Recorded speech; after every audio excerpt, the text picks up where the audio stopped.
अस्सलाम वालेकुम class 10th बेटा। आज हमने पढ़ना है अबाउट वैक्सीन्स के वैक्सीन्स क्या होती हैं, कैसे ये डिस्कवर हुई और इनका मोड ऑफ एक्शन क्या है। ठीक हो गया। वैक्सीन्स की डिटेल हमने आज पढ़नी है अपने इस लेक्चर में।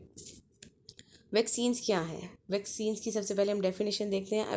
वैक्सीन जो है is a material containing weakened और killed pathogen and is use to produce immunity to a disease by stimulating the production of antibodies. ये वैक्सीन क्या है? ये वो मटेरियल है जिसमें किल्ड या वीकेंड फॉर्म प्रेजेंट होती है पैथोजेंस की, और फिर इसको बॉडी में इंजेक्ट किया जाता है। जब ये बॉडी में इंजेक्ट होती हैं तो ये क्या करती हैं, हमारी बॉडी में जाके एंटीबॉडीज़ प्रोड्यूस करती हैं, और इस एंटीबॉडी की वजह से वो क्या होता है, उस स्पेसिफिक डिज़ीज़ के अगेंस्ट हमारी बॉडी में इम्यूनिटी प्रोड्यूस हो जाती है। ठीक हो गया। और ये हमारे पास उसी स्पेसिफिक माइक्रो ऑर्गेनिज्म की वीकेंड या किल्ड फॉर्म होती है। इसको डिस्कवर कैसे किया गया? 1796 में एक ब्रिटिश फिजिशियन है, उस नेम इज़ एडवर्ड जेनर। उसने देखा था, उसने एक ऑब्ज़र्व किया कि इन्फेक्ट किया था यंग बॉय को विद काउपॉक्स। ठीक हो गया ना।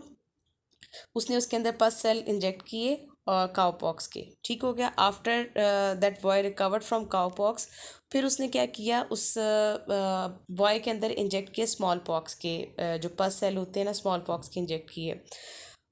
उसने ये देखा कि जैसे ही उसके अंदर स्मॉल पॉक्स की हम पस सेल इंजेक्ट किए तो उस बॉय को स्मॉल पॉक्स नहीं हुए। उससे उसको ये क्लियर हो गई बात कि जो पर्सन जो पेशेंट है, अगर उसको इन्फेक्टेड इंटेंशनल इन्फेक्शन दिया गया है काउ पॉक्स का, उसने उसको क्या किया, स्मॉल पॉक्स से प्रोटेक्ट किया है। बेसिकली उस टाइम पे जो स्मॉल पॉक्स है दैट वाज अ पेंडेमिक, और उससे बहुत सारी डेथ्स भी हो रही थी और ये बहुत ज़्यादा स्प्रेड हो गया था। जैसे अभी आपने रिसेंटली कोरोना की एग्जांपल देखी थी, तो on that time small pox जो है वो एक पेंडेमिक था, तो हर कोई जो था वो उससे सफ़र कर रहा था। लेकिन ये जो एडवर्ड जेनर है, उसने देखा था एक बॉय को, he was suffering from cow pox. तो उसने देखा था कि उसको काउ पॉक्स हुए थे तो उसको स्मॉल पॉक्स नहीं हुए थे। तो उसने सोचा कि there must be a reason कि अगर ये इसको काउ पॉक्स हुए तो इसको स्मॉल पॉक्स नहीं हुआ। सो दैट मीन्स कि काउ पॉक्स जो है वो क्या कर रहे हैं, स्मॉल पॉक्स के अगेंस्ट फाइट कर रहे हैं, एक इम्यूनिटी डेवलप कर रहे हैं। सो दैट्स वाई उसने एक्सपेरिमेंटली इस बात को प्रूव करने के लिए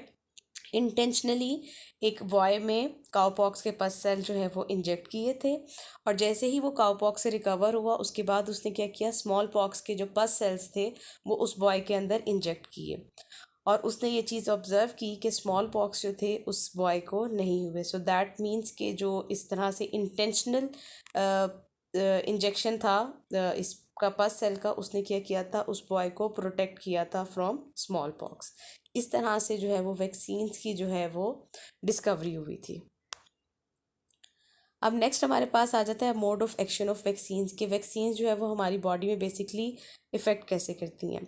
अब ये जो पैथोजेंस होते हैं, इनमें स्पेशल प्रोटीन होती है जिसको कहा जाता है एंटीजेंस। जब ये पैथोजेंस हमारी बॉडी के अंदर एंटर होते हैं, यानी होस्ट बॉडी के अंदर जिसमें इनको इंजेक्ट किया जा रहा है, उनके ब्लड स्ट्रीम में एंटर होते हैं, तो ये क्या करते हैं, ये प्रोटीन्स जो होती है ना, उसका एक इम्यून रिस्पॉन्स जो होते हैं ना, उसको स्टिमुलेट करती है होस्ट बॉडी के अंदर। ठीक हो गया। और वो होस्ट बॉडी क्या करती है, एंटीबॉडीज़ बनाना स्टार्ट कर देती है। ठीक। अब ये जो एंटीबॉडीज़ हैं वो बाइंड हो जाती हैं पैथोजन के साथ। ठीक है। और जाके उसको क्या करती हैं, डिस्ट्रॉय कर देती हैं। अब ना सिर्फ ये उसको डिस्ट्रॉय करती हैं, उसके अलावा क्या करती हैं, बॉडी के अंदर मेमोरी सेल प्रोड्यूस कर देती हैं जो उनकी ब्लड स्ट्रीम में रहते हैं। अब ये मेमोरी सेल क्या करते हैं, इनको प्रोटेक्ट करते हैं फ्यूचर इन्फेक्शन। दैट मीन्स कि जब भी कभी बॉडी में फ्यूचर में ये वाला सेम पैथोजन बॉडी में एंटर होगा तो सेम वे में बिहेव करेंगे। ठीक हो गया।